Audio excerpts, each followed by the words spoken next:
తమ మేనిఫెస్టో అద్భుతంగా ఉందన్నారు ఏపీ మంత్రి చెల్లుబోయిన వేణు. రాజమండ్రిలో ఎంపీ అభ్యర్థి గూడూరి శ్రీనివాస్, ఎమ్మెల్యే అభ్యర్థి జక్కంపూడి రాజాతో కలిసి మంత్రి చెల్లుబోయిన వేణు ప్రెస్ మీట్ నిర్వహించారు. తమ మేనిఫెస్టో అద్భుతంగా ఉండడంతో పాటు పేదరిక నిర్మూలనకు దివ్య ఔషధమన్నారు మంత్రి చెల్లుబోయిన. తమ మేనిఫెస్టోలో నవరత్నాలు ప్లస్ పాయింట్ అన్నారు. నోటి వెంట ఒక మాట వస్తే అమలు చేసే సీఎంగా జగన్ పేరు తెచ్చుకున్నారని ఆయన మెచ్చుకున్నారు. అమలు కాని 600 హామీలు ఇచ్చిన చంద్రబాబు వాటిని తుంగలో తొక్కారని, మళ్లీ అదే మోసంతో ప్రజల ముందుకు వస్తున్నారని ఆయన విమర్శించారు.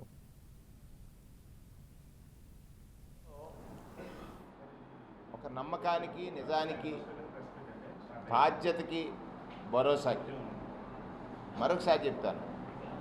నమ్మకానికి, నిజానికి, బాధ్యతకి, భరోసాకి ఒక నిలువెత్తు దర్పణం ఈ మేనిఫెస్టో.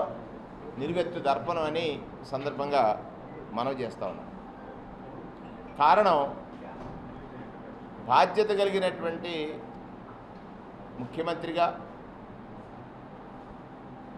దానికి తోడు భరోసా ఇచ్చినటువంటి ముఖ్యమంత్రిగా, తన నోటి వెంట ఒక మాట వస్తే దానిని అమలు చేయాలనేటువంటి, తన నోటి వెంట ఒక మాట వస్తే దాన్ని అమలు చేయాలనేటువంటి బాధ్యత కనపరిచినటువంటి ముఖ్యమంత్రిగా గడిచిన 5 సంవత్సరాల కాలం వారి పరిపాలన సాగింది. 2019 నుండి 24 వరకు. కారణం ఏంటంటే,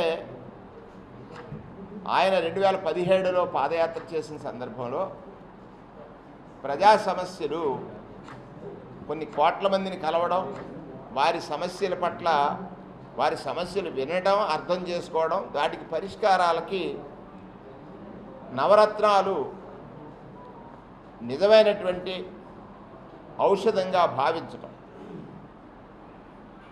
అంటే ఒక మేనిఫెస్టో రిలీజ్ చేస్తే ఆ మేనిఫెస్టోని ప్రతి ఆఫీసులో, మేనిఫెస్టో పట్టుకుని ప్రజల దగ్గరికి వెళ్ళిన ప్రతి ప్రజాప్రతినిధి ఇంట్లో,